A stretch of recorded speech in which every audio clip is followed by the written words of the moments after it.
Hello everyone, this is Erik, the Asian movie enthusiast. I'm going to attempt to finish off this section of my DVD collection. So the Chinese language stuff hopefully will be done with this video, and then my next video will move on to the South Korean films. So the first one tonight is a horror film that I am going to cover a little later on in my Asian horror playlist, and that is The Tag-Along, which is a film from Taiwan. This was surprisingly good. I went into this with kind of moderate expectations, and it impressed me.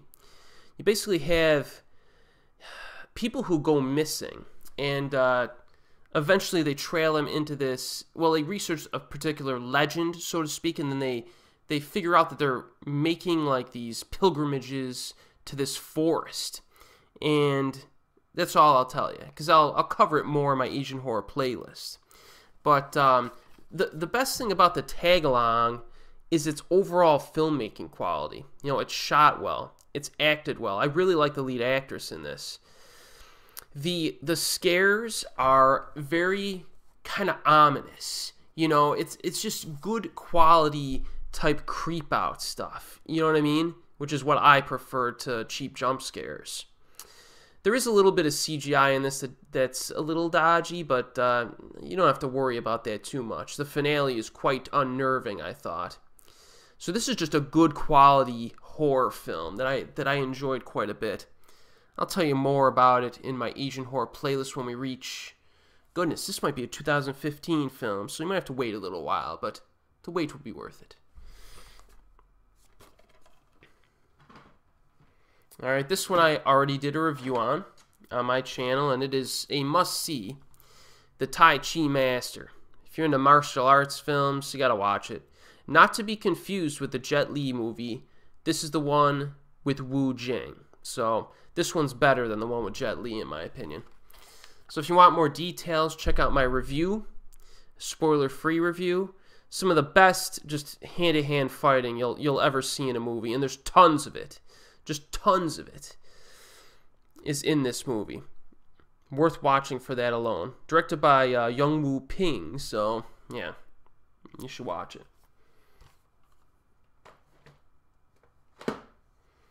Alright, this is one that's a little underknown. Certainly. I think it's another Taiwanese film, and that's Taipei Exchanges.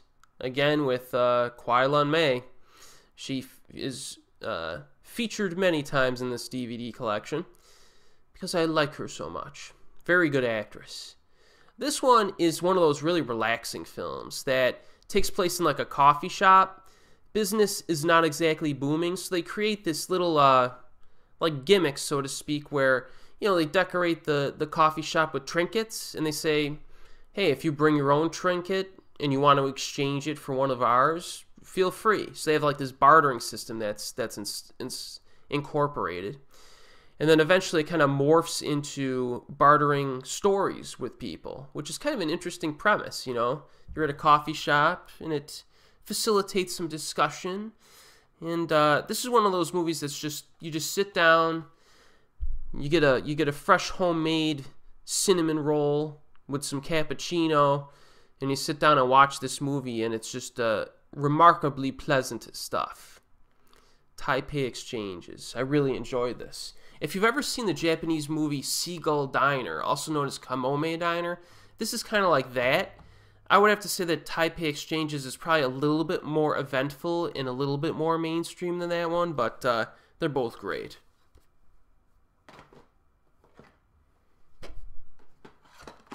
Johnny To again. Yes, my boy Johnny To. And there's more DVDs of his that I'm going to buy over time, but as if I don't have enough, well, here's another one, Throwdown. And it's one that's, again, a little bit different. You got my boy Louis Koo in this, Aaron Kwok in one of his more impressive performances, Tony Leung Ka-fai, and Cherry Yin. So again, this one's a little different. You got a... Let me get the description correct for this. Let's see here. So you have a former judo champion and his two acquaintances basically interact with each other, and there's some conflicts involved along the way. There's some cash, some stolen cash floating around, and some other stuff. This is really kind of a... This isn't driven necessarily so much by plot, but more by character interaction.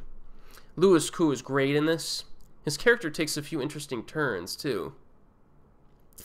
There's a lot of really cool judo moves that are showcased in this. So you get kind of a flavor of that in this, because that's kind of what's showcased in it. And there's some just honorable standoffs. A lot of honorable standoffs in this with the judo throwdowns. No pun intended. So yeah, Throwdown is very good. It has a little bit of an artsy flavor to it, kind of like Sparrow, but they're both very good films. You can watch most of Johnny To's filmography and get a good mix of stuff. All right. We got Thunder Cops. Thunder Cops. This one is pretty wacky. It's about a group of cops who fight against an angry ghost inside an abandoned apartment complex. So it's kind of a silly horror comedy action flick, and a genre bender. And this is really worth watching for like the last 15 minutes. Someone gets decapitated, and well, that's all I'll say. It's a lot of fun. It's not as disturbing as I made it sound. But let's just say that after someone gets decapitated, things get really nuts. Thunder Cops. Worth watching for that finale alone, I'm telling you. Pretty good film.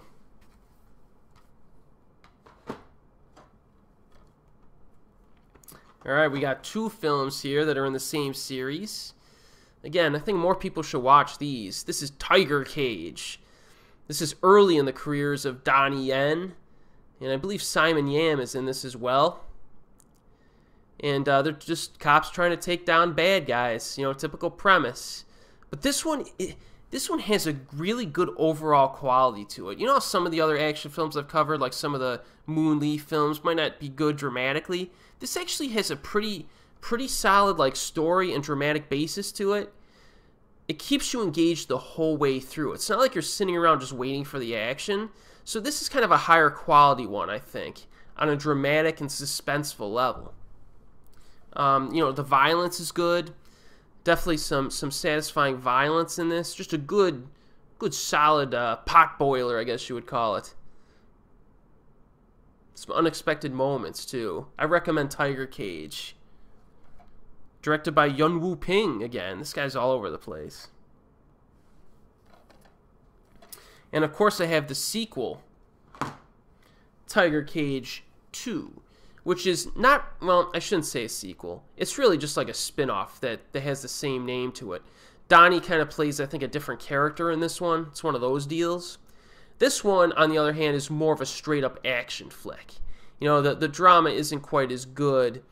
You do have Cynthia Khan makes an appearance. Some of the, you'll notice some of the early Donnie Yen films, you'll see the same bad guys show up. Michael Woods, who was in the Line of Duty 4, and might even be in the first Tiger Cage as well. He shows up, so yeah, there's a lot of good people in this, but the drama isn't quite as strong. Some people like this one more than the first Tiger Cage because it has more of a traditional martial arts action extravaganza at the end, which is highly acclaimed, and I think rightfully so. There's some pretty cool action scenes at the end. I think I like the first one better than this just because it's a more well-rounded film. But if you're looking for action, man, Tiger Cage 2 is not a bad option. It is not a bad option. And again, all these DVDs have very minimal special features. This one I'll just show very briefly, just because I have it in my collection. Deadly Fighting Dolls. It's kind of a documentary thing. It was okay. I was kind of expecting more from it. But, yeah, that's all I'll tell you. This one was kind of a disappointment for me. And then our next three are going to go by quickly because I already covered them in my Asian horror playlist. I have a few of the Troublesome Night films. You might be surprised considering how hit and miss that series is. There's some good ones, there's some terrible ones. And I actually have a few of the less impressive ones in my collection as well. I think I tried to pick up some of the ones I liked the most, but I just had trouble finding them on DVD. I think I watched them on YouTube. So, you know, you got Troublesome Night 1 in my collection here. And again, most of these have Louis Koo. The first handful starred Louis Koo, so that definitely helps to have him involved.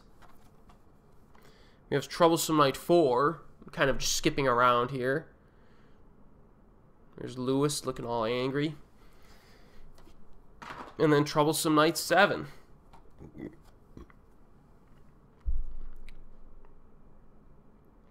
So these are the ones that I really blind bought, and I couldn't rent on Amazon, or I mean, watch streaming on Amazon, or rent on Netflix, or watch on, you know, Cineflix, or, you know, any of the other streaming sites I use, or YouTube. So I had to blind buy them just to complete the collection. Hit or miss franchise. Check out my Asian horror playlist if you want the info on those. All right, next one's another special one that's pretty cheesy. Kind of like So Close in some sense. This one really kind of got me into expanding into different types of action movies. The Twins Effect. Jillian Chung, Charlene Choi. You have Anthony Wong, Edison Chen. And you know what? I gotta tell you, Ekin Cheng was actually pretty good in this one. One of his few performances that I really enjoyed. So yeah, you have the twins, the Canto Pop duo, and they basically, at the end of this movie, it's basically about vampires. This is like an action comedy film with a light splash of horror. Jackie Chan makes a cameo, extended cameo, and it's kind of silly, but the action in this is good. I think the action was directed by Donnie Yen, and yeah, the action is good right from the start. And then the finale, where you actually get to see these two girls, like, take on a whole bunch of, like, a room full of vampires, and like, the king vampire dude was surprisingly good. It was a really good action scene. I was really, like, you know, because the movie kind of shifts between cheesiness and good action. But the girls themselves really don't do a lot of the action for most of the film until the end, and they just go nuts. It was really cool. Very nicely choreographed. Now, the Twins Effect, I would recommend getting both of these, okay? There's two different versions. There's the Hong Kong version, the Twins Effect, which is really the version you want to watch for the most part, because the American version, called the Vampire Effect, cut out a bunch of scenes, which, well, not a bunch. Well, actually, there were kind of a bunch. And some good stuff, too. Some of the fights, which kind of irritated me. If you're going to cut something out of the movie to make it a shorter runtime, why would you cut scenes out of the fights? That's so stupid. But what I do is I have both. Because the Vampire Effect version, the last like 15 minutes of this, I like the score. The score in the big fight, I like better on the American version, and you don't miss anything in that particular scene. So I usually watch the Hong Kong version up till the last 15 minutes and then pop in the Vampire Effect and watch the end on that version. Kind of a weird way, but it works best for me. But yeah, the Twins Effect, a lot of people, you know, think it's just okay or think it's terrible, but hey, man. You have chicks kicking butt, especially vampire butt, and it's well choreographed, I'm going to dig it. Now, unfortunately, there was a sequel. Now, this, again, not a direct sequel. It's like a spin-off that got turned into a fantasy movie that doesn't have vampires. So you had the Twins Effect, which had vampires. Twins Effect 2, also known as the Huadu Chronicles, no vampires at all. I think they were trying to, I guess, pander to the mainland Chinese market, because I think, you know, when you release supernatural stuff in China, you're kind of playing with fire, whether or not it's actually going to get released there or not. So this one's like a very, very cheesy fantasy film about like a missing sword or something. I kind of forgot. You got the twins back. Jackie Chan's son, this was like his first big role, I think. He's not very good in this. Not a very good movie, but I thought it was watchable. It does have some good action. It's got a great cast to it. I forgot the number of people who appear in this. There's a kind of disappointing fight between, I think Donnie Yen and Jackie Chan fight each other in this movie, and it's not as good as it should have been, but it's still pretty good. You know, it's one of those movies where it's just disappointing, but I still found it watchable. Very cheesy. It's got good production design, very good production design. I like the use of color in this movie, but it's basically a little kids. It's a movie for little kids. I'll just put it that way. Not really one to seek out, but you know, every once in a while I'll check it out again. First one was better though. Twins Effect was the one. All right, next film here. This is one of the most underappreciated triad films of all time. A War Named Desire. Now this one has Francis Singh again, my boy, and a few other people.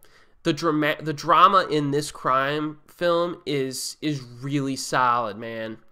This really focuses a lot on the characters. The action in this is pretty grounded. Pretty grounded stuff.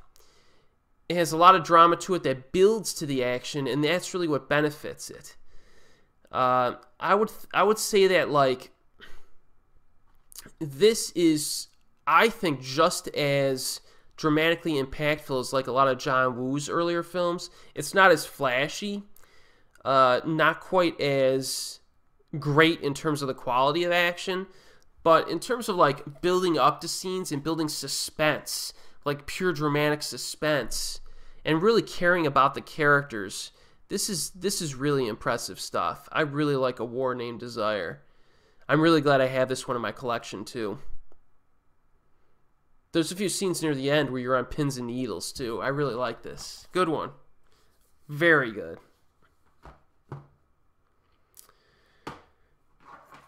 Now our next one here I already covered in my Asian horror playlist. It was one of the years from the early 90s. It might be 92, 93, something like that. Vendetta. This is the one where a dude, I think two vicious bank robbers die, and then they're reincarnated into his children, and his children become crazy and try to kill him in his sleep. That's basically the premise of this movie. It's good. It's there's some pretty purely entertaining moments in this, and these kids are just ruthless too. This is good. Check out my mini review. I'll give you more information in that from the early 90s. But Vendetta, this was entertaining stuff. Here's another one of those DVD packages that just didn't, it just came without the slipcase, so who knows, it might be a bootleg, but I want to show it to you because it's such a really good movie. And it's one that a lot of people don't know about, and that is Westlake Moment. This is one with Zhou Shun, and, you know, as you know, I like to have as many Zhou Shun movies as I possibly can. This is a romantic comedy, and it's a little bit different. It's a little bit different. Let me check my notes here. So she works at a coffee shop and chooses between three possible suitors. Well, that makes sense.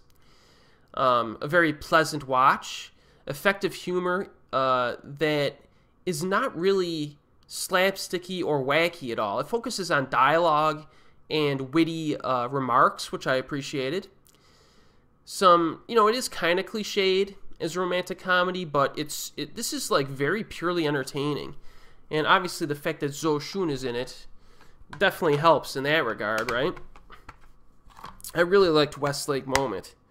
It's basically all I need to say about that. If you have the means and you could watch it, I definitely recommend it. And finally, we have our boy Choi Hark making another appearance. Young Detective D, Rise of the Sea Dragon. Very solid film. Very recent film. I think it's maybe from 2012. And you basically have, this is set like in ancient China, and you have Detective D trying to solve a case involving like a swamp man. He's like a humanoid swamp man, and like a corrupt like class of assassins, as well as a sea dragon that could awake if things are thrown into motion. This is very good stuff. Let me check my notes though real quick just to make sure that let's see here. So this one was briskly paced. The story was engaging. Characters are intelligent. That's right, I remember that. The investigation elements in this are actually surprisingly good. You know, they use logic, and it's a well-written film. Some creative hand-to-hand fight scenes are in this, as well as a crazy sea monster attack. And the monster design of the sea monster is quite different from what you would expect. I won't spoil anything. But, you know, very nice production values in this. This is a good, like, crowd-pleasing blockbuster-style film. You know what I mean? Very imaginative, and I definitely recommend it. The first, or the last Detective T film, Mystery of the Phantom Flame, is also quite good, but I actually prefer this one a little bit more.